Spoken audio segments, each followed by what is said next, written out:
have another Delta faucet that's dripping. Getting about a bucket a day here.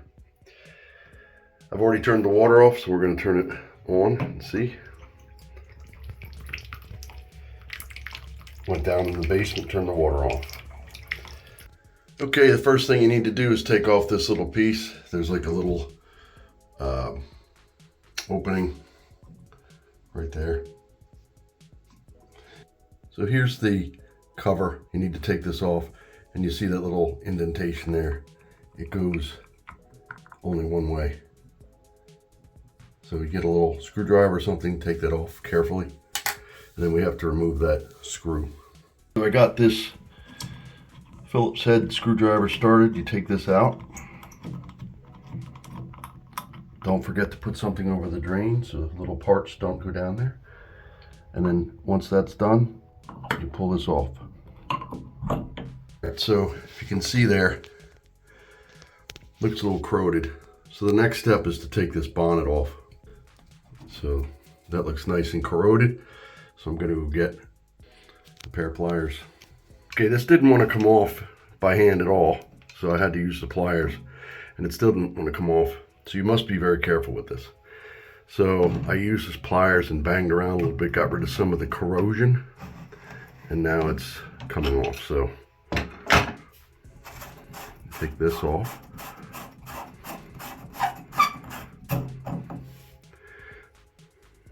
There you go. I'll probably clean that up. And then here's the cartridge, and we need to get this out. So gonna work on that here. Let's see. So if you look here, this is where you need to get a plier or something in there. And then this needs to come out. All right, there's the inside of it. And if you look in the side here, you can see a little indentation right there. That matches up with that. So it will only seat in one way.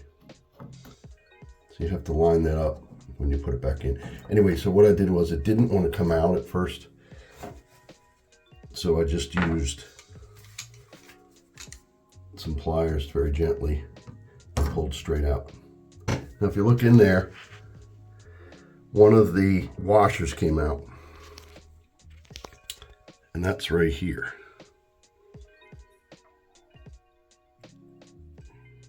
And you can see with all the goop and look at the filth.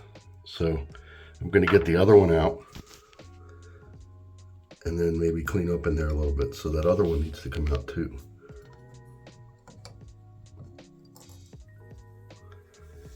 So I took it out, and you can see all the mess. It's probably why it's leaking. So this is the spring.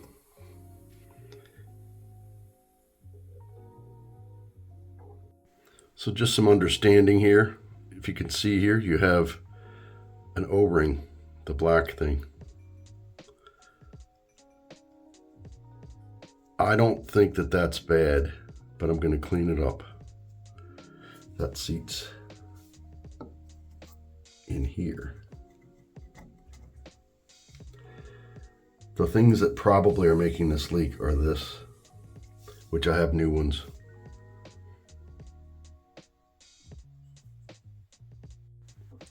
So this is what I bought to replace.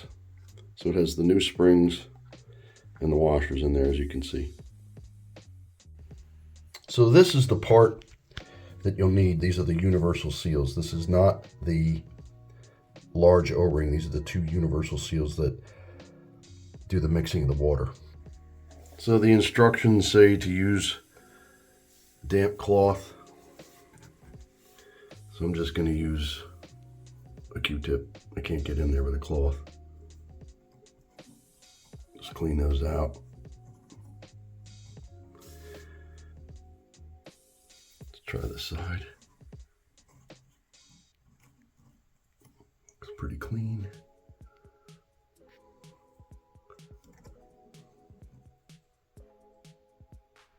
this is the washer, and it has to go in like this. It has to go in like this. The spring goes first, but I find it easier to assemble it here like that. Then I'm going to use a screwdriver to grab it and put it in. So this is what I do, and then I guide it in and then just use my finger to put it in. Just put it like that. Much easier to do without holding a camera, as you might imagine. That one's gonna be trouble. There's it. I'm going to stuck inside there. Yeah, it falls right. That's it. Then you reassemble. So I line that up and push it in.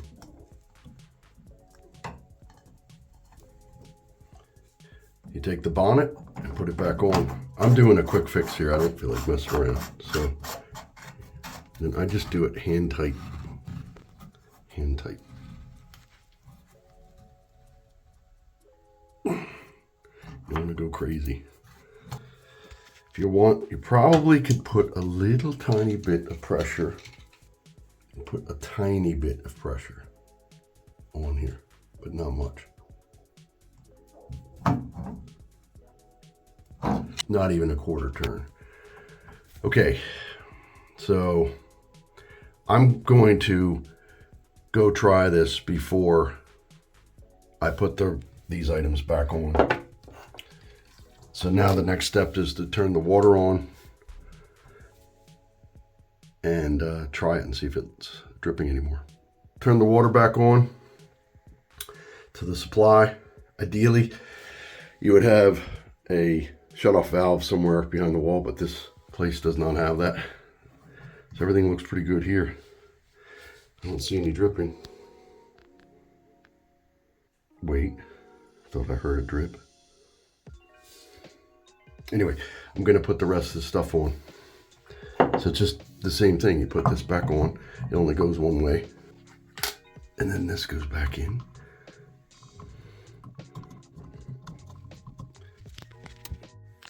Okay, so you tighten this up. Not too crazy. And then the little indicator goes on. Again, that only goes one way, right there. And it's to the right because it's off. So, turn this on. Now I see a little bit of a leak here, which I'm not super concerned about that right now. I'm more concerned with what was leaking out of here. So I think that leak up there is probably because of that other O-ring. Needs some attention. But this video is just to stop this from leaking. And I'm pretty sure I solved it. You can check out the other video, I'll link it. It's a longer one done many years ago and has a little more detail. But so now what I'm going to do to finish this up is I'm going to dry everything off and go do something else, and then I'm going to see if there's any leakage. Thanks. Please like and subscribe. Delta. Yeah. Okay, one last tip. So, like I said, we had everything fixed here, more or less. I'm only concerned with the dripping when this is actually shut off like it is. So I put a dry bucket in there, and I'm going to let this go for several hours. Because as we all know, you could have a little bit of drippage just right after you've used the faucet itself. But I'll come back and we'll see. Okay, I've come back about an hour later, bone dry. Nothing in there. No drippage. Success.